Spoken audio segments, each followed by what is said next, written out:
साडा चिड़िया दा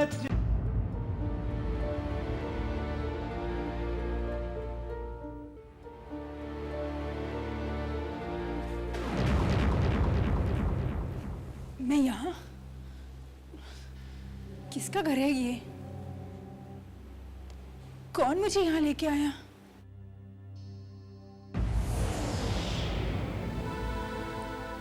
मैं लेकर आई हूं तुम्हें यहाँ।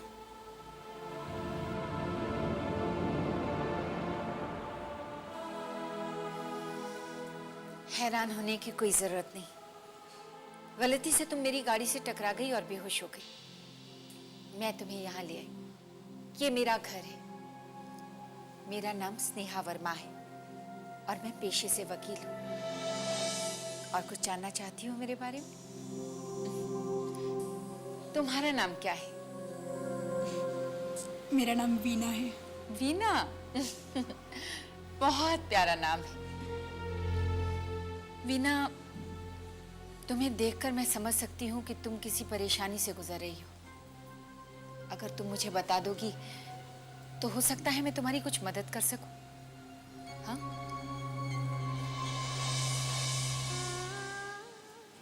अरे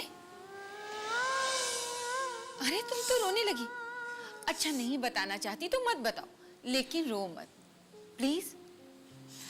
मैं रामदीन को कह देती हूँ, वो तुम्हें खाना दे देगा। खाना खा के आराम से सो जाना, ठीक है? ठीक है।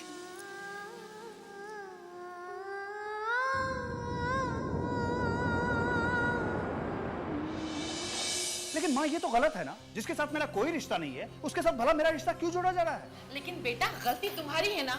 अगर तुम मीना से पहले मिलने की कोशिश नहीं करते तो तुम्हारा नाम उसके साथ नहीं जोड़ा जाता। माँ, मैं तो सिर्फ माफी मांगने के लिए गया था। लेकिन बेटा, ये तुम जानते हो, वीना जानती है, वो लोग नहीं जानते, क्योंकि उन्होंने तुम्हें बात करते देखा है, तुम्हारी बातें सुनी नहीं है। देखो बेटा, आज वीना घर छोड़कर चली गई है और उन्हें लगता है कि वो तुम्हारे साथ है। इसी बात की तो तकलीफ है मॉम। खैर, मेरी छोड़ो, लेकिन उस बेचारे के चरित्र पर शक क्यों? देखो बेटा, मेरी मानो तो तुम मीना के बारे में सोचना ही छोड़ दो। आहिस्ते आहिस्ते सब ठीक हो जाएगा। वैसे भी हमारे घर में कम मुसीबतें नहीं हैं। अलका को तो तुम देख ही रहे हो, वो तो इस कदर डर गई है कि अपने कमरे से बाहर ही नहीं निकलती। अलका के लिए तो मैं खुद भी बहुत ज्यादा परेशान हूँ। पता नहीं चल रहा है वो लड़का है कौन। बस एक बार पता चल जाए ना मॉम, तो मैं उसका वो हासिल करूंगा कि वो जिंदगी भर किसी लड़की को परेशान करना तो दूर, किसी लड़की पर नजर उठाकर भी नहीं देखेगा। लेकिन बेटा, ये पता कैसे चलेगा कि वो लोग हैं कौन? एक ना एक दिन तो पता चल ही जाएगा मॉम। वैसे भी कहते हैं ना कि 100 दिन का चोर एक ना एक दिन पकड़ा ही जाता है। लेकिन मुझे शक है कि कहीं ये काम प्रकाश तो नहीं करवा रहा है। प्रकाश? नहीं, मैं नहीं मानती। पक्का यकीन तो मुझे भी नहीं है। हाँ माँ, शक जरूर है, लेकिन अगर मेरे शक ने सच्चाई की शक्ल ली तो प्रकाश के लिए बहुत ही बुरा होगा। नहीं, मैं पुलिस कंप्लेंट करवा कर ही रहूंगा। क्या पुलिस कंप्लेंट करवाओगे? हाँ, क्या कहोगे कि मेरी पत्नी भाग गई? उल्टा पुलिस 10 सवाल पूछेगी।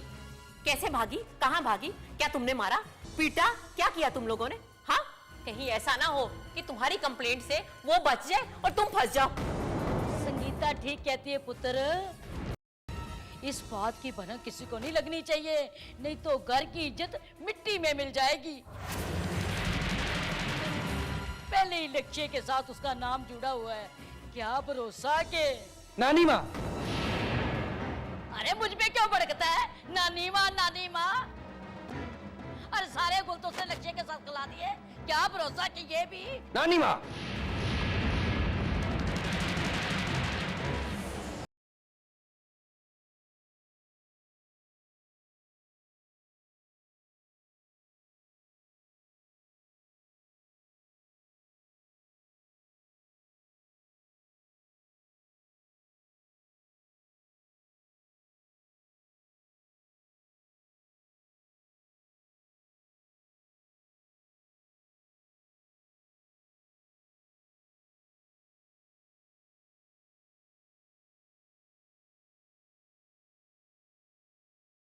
नहीं। अरे ये तो वीना बेटी के घर का नंबर है। हाँ वीना बेटी बोल। जी नहीं, मैं प्रकाश बोल रहा हूँ। प्रकाश बेटे, कहो कैसे याद किया? आपको कैसे भूल सकता हूँ, क्योंकि आप ही तो वो हैं जिन्होंने वीना नाम की मुसीबत को मेरे सिर से बांध दिया।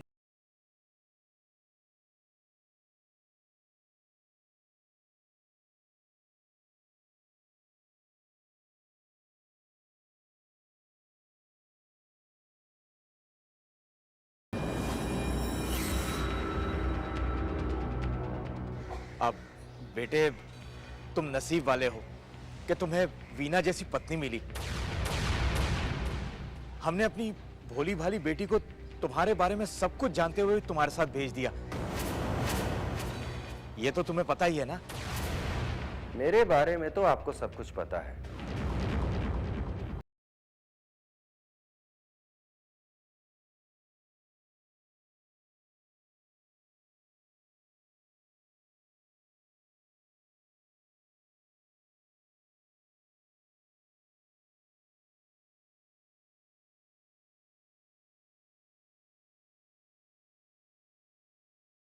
कहां होगी, किसके साथ होगी?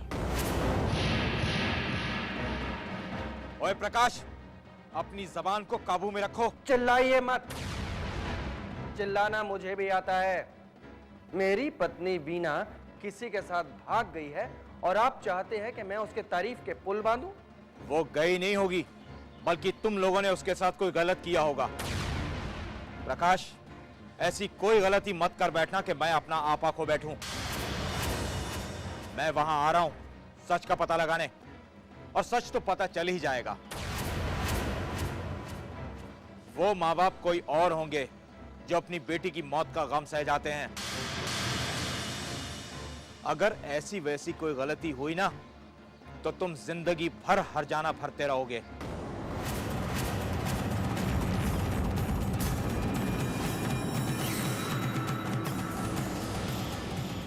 कहां गई होगी? कहीं ऐसा तो नहीं कि उन लोगों ने वीना को भी अपनी पहली बहू की तरह? नहीं, ये नहीं हो सकता। क्या करूं, लाले को बताऊं? नहीं, वो अभी अभी हॉस्पिटल से आया है, वो ये खबर बर्दाश्त नहीं कर पाएगा। उसे बताना ठीक नहीं होगा। मैं अकेले ही जाऊंगा।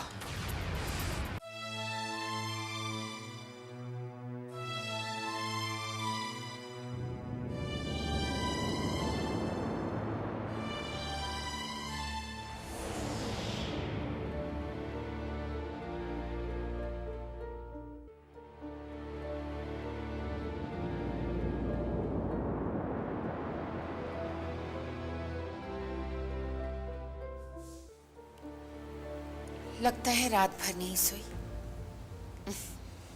कैसे सो पाती? भूखे पेट नींद नहीं आई होगी ना?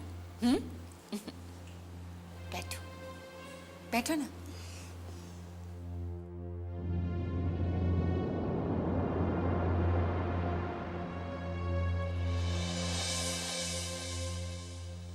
देखो वीना, अपने दिल की बात बता दोगी तो दिल का बोझ हल्का हो जाएगा। मैं तुम्हारी बड़ी बहन के समान हूं, तो मुझे अपनी सारी परेशानियां बता सकती हो। क्या करेंगी आप जानकर? मेरे नसीब में जो लिखा है वो मिट तो नहीं जाएगा। मैं ऐसा नहीं मानती कि नसीब का लिखा मिट नहीं सकता। अगर इंसान कोशिश करे तो अपने हाथों की लकीरों को भी बदल सकता है। बताओ ना, क्या बात है? दीदी,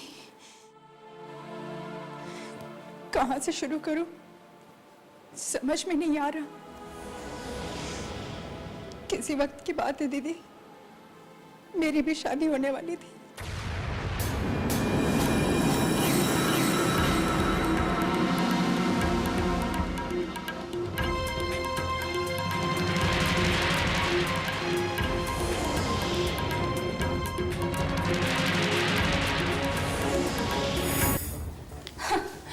छोटे मोटे हादसे तो अक्सर हो जाया करते हैं, और छोटे मोटे हादसों में अगर किसी की जान चली जाए तो इसमें हमारा क्या कसूर है?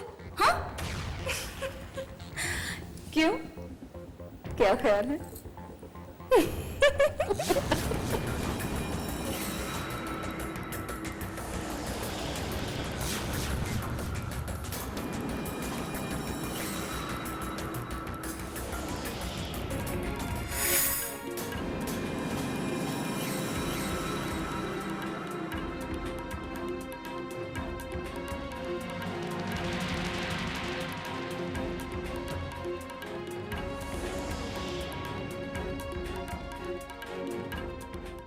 इसलिए मैं घर से निकल आई।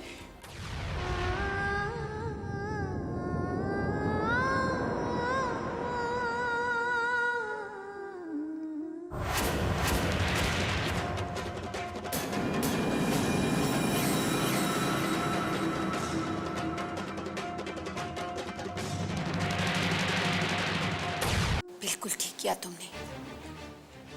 जिसने तुम्हें मारने तक की बात सोच ली, उसका क्या भरोसा। खैर, आप क्या सोचा है तुमने? क्या सोचूंगी दीदी, मेरी तो दुनिया ही वीरान हो गई। समझ में नहीं आता कहाँ जाऊं। अगर लाला जी के पास जाऊंगी तो वो मेरी ये हालत बर्दाश्त नहीं कर पाएंगे दीदी। अगर मेरी बात मानो, अगर तुम चाहो तो मेरे घर में रह सकती हो, मेरी छोटी बहन बनकर। और यहाँ रहकर तुम अपने हक की लड़ाई भी लड़ सकती हो। मैं कुछ समझी नहीं दीदी। इसमें समझना क्या है? जिस घर से तुम आई हो, उस घर की हर चीज और हर रिश्ते पर तुम्हारा भी उतना ही हक है जितना कि उन लोगों का। लेकिन उन्होंने तुम्हें इतना सताया कि तुम्हें वो सब छोड़कर आना पड़ा। क्या तुम अपना हक वापस पाना नहीं चाहोगी? दीदी, जहां तक बात दौलत की है तो मुझे दौलत का कोई लालच नहीं। मेरे लिए तो मेरे रिश्ते ही दौलत है। पर दीदी, उन रिश्तों का हासिल करने से क्या होगा जिनमें प्यार ही नहीं। मैं तुमसे रिश्तों को हासिल करने की बात नहीं कर रही हूं। मैं चाहती हूं कि तुम उन्हें मजबूर कर दो कि वो तुम्हें प्यार और इज्जत के साथ उस घर में ले जाए। नहीं दीदी, मैं उनके साथ कोई लड़ाई नहीं लड़ना चाहती। बात तुम्हारी चाहत की नहीं है।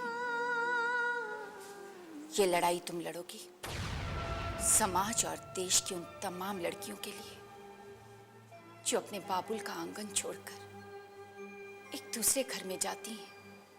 उस घर को बनाने और सजाने के लिए अपना तन मन सब कुछ कुर्बान कर लेती हैं। लेकिन फिर भी उस परिवार के लोग उसे दिल से नहीं अपनाते। क्यों वीना? उसे प्यार के बदले प्यार और इज्जत के बदले इज्जत क्यों नहीं मिलती? मैं चाहती हूं तुम ये लड़ाई लड़ो ताकि समाज की वो सताई हुई तमाम लड़कियां तुम्हें देखकर शायद अपने हक के लिए खड़ी हो जाए। और अगर ऐसा हो गया ना वीना, तो बाबुल के आंगन और ससुराल के आंगन में लड़कियों के लिए फर्क नहीं रहेगा। क्या तुम ऐसा नहीं चाहती? बोलो, ऐसा नहीं चाहती तुम? हाँ?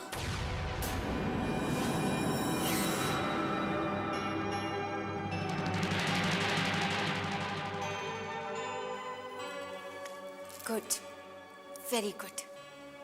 तो इस लड़ाई के लिए तैयार हो जाओ। और याद रखना, जो इंसान सच्चाई के रास्ते पर चलता है, भगवान भी उसका साथ देते हैं।